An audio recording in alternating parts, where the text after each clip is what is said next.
is the head of the Palestinian mission to the United Kingdom. He is also a former ambassador to the US, an advisor to the Palestinian president. Ambassador Husam Zomlot joining me now from London. Firstly, I just want to get your reaction to this moment in time. A ceasefire expected in the hours to come and a move to release the hostages in an exchange for Palestinian prisoners who are in Israeli jails. What is going through your mind right now, sir? A deep sigh of relief, Becky, that finally our people in Gaza are going to at least see the end of this unprecedented mass murder, mass starvation and mass destruction, the genocide that has been in real time in front of the world. But also caution. We have experienced Netanyahu in the last ceasefire agreement, so we welcome it as a first step, and we realize that we need not to relax, not to rest, but to keep the momentum, keep the pressure. So this is the end of Israel's genocidal war. This will see the full withdrawal of the Israeli occupation army out of Gaza. This will see the immediate relief and delivery of humanitarian aid desperately needed following the starvation of our people for all these months. And this will see the immediate rebuilding and reconstruction of Gaza and the unity of Gaza with the West Bank. Inseparable, Gaza should be and must be and will be from the state of Palestine and the one legitimate Palestinian government. And we need to learn the lesson finally, and this is the most important, that since the 7th of October and all that followed of the atrocities, that these are the symptoms. We must be set on the root cause, and we must from now not only end the genocide but end the occupation altogether and bring peace and justice to Palestine and the region. Well, this is the first phase of a roadmap, as it were. It is, as you rightly point out, too early to call an end to this war as it stands at present. Certainly so many people want to call an end to this war, but let's be quite clear, we need to see more detail at this point. What is your understanding of whether Israel has given Hamas any assurances that it will permanently stop fighting and withdraw fully from Gaza? Israel's assurances have always been reneged, and look at what Israel is doing in Lebanon. There is a full ceasefire in Lebanon, between Israel and Lebanon, and Israel violates that ceasefire every single day.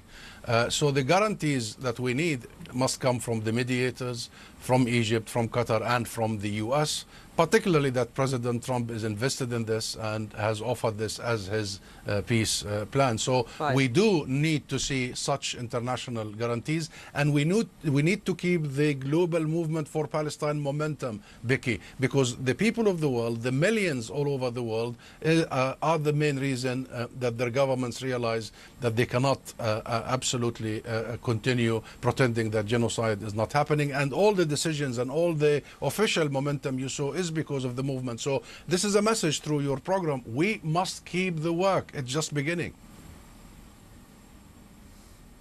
Crucially, the next step would be that Hamas would have to disarm. Would this second phase to be enacted? Do you believe that's going to happen?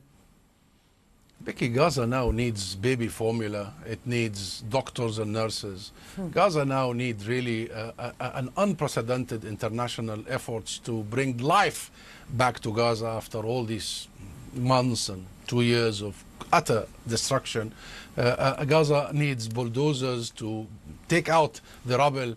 It needs really hands of building with us. Gaza, I don't think we need weapons right now. What we need is the unity of our people, is the unity of our land, and is the unity of our political system. We have one address, we have one government. The agreement is there will be a Palestinian technocratic committee that is linked directly to the Palestinian central government authority, and the Palestinian security services will be in charge of making sure that our people are secured, are protected, and from there we move towards again making sure that it's the state of Palestine that has the sovereignty over the land of Palestine and the ability to provide for its people and protect its citizens. I understand your perspective and I get your position on this. With respect, I asked, not with respect actually, because I very, very much wanted to hear your personal perspective. What I'm also interested in hearing from you is whether you believe that Hamas will disarm, because the next step in this comprehensive plan that would include all of what you have just suggested, the baby formula, the bulldozers, the cleanup, everything that Palestinians in Gaza need, at the moment will not happen unless both parties agree to this plan. That plan includes Hamas disarming. So your sense of whether that is likely to happen?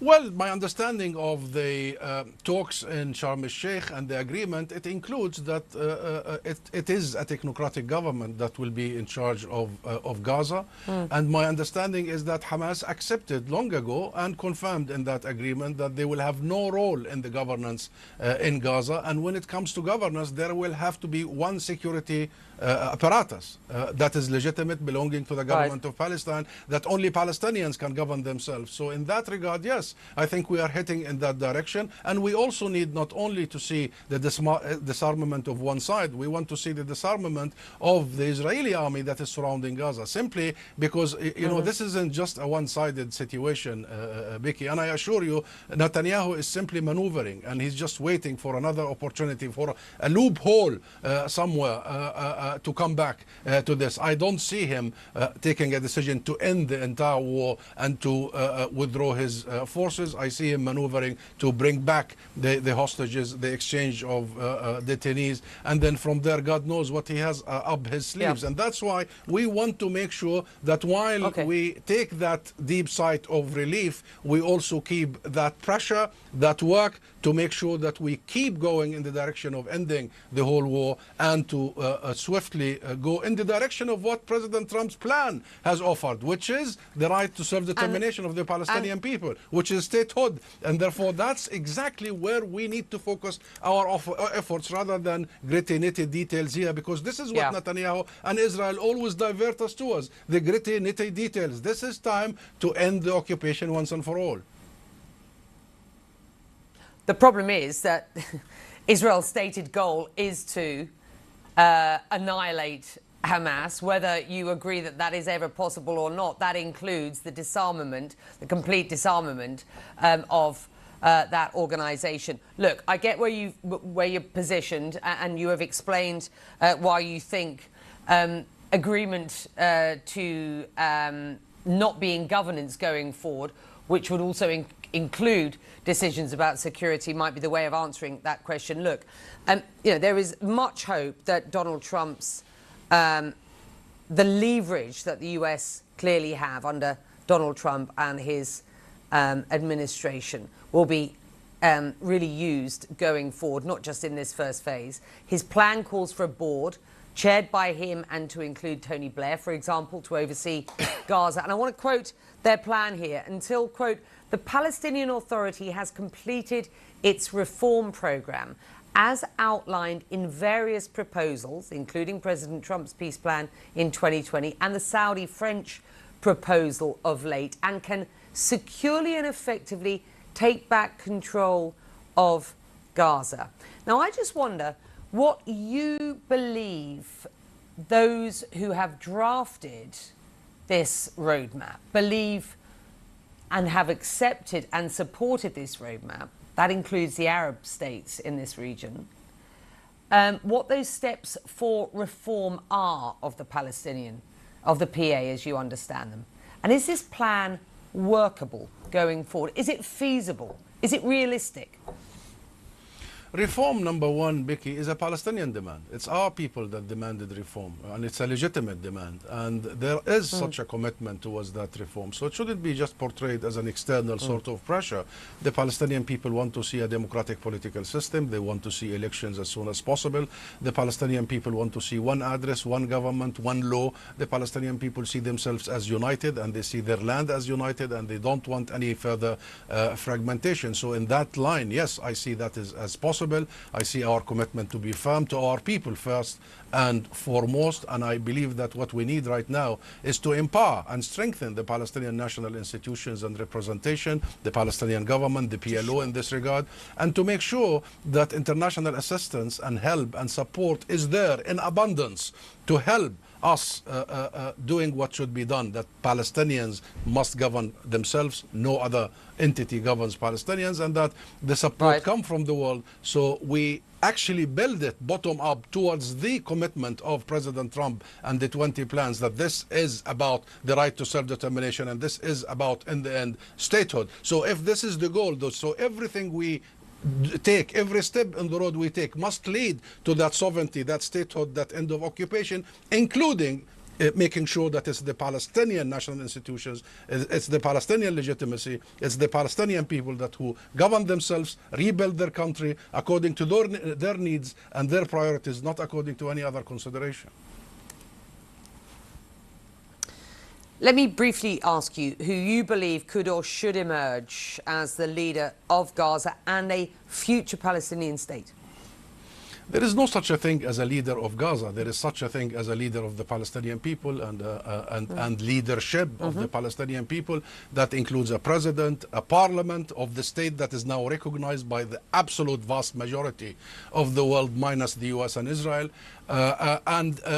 It should include a renewal of our democratic process all the time, and let the Palestinian people elect their leaders. Becky, there is a lot of talk about the people of Gaza. There is no such a thing. I am a person who was born in Gaza. There is the Palestinian people in Gaza, in Jerusalem, in the West Bank. So there will be one leader, one president for the people of Palestine, and that one president shall be elected by the people of Palestine. There isn't any other formula.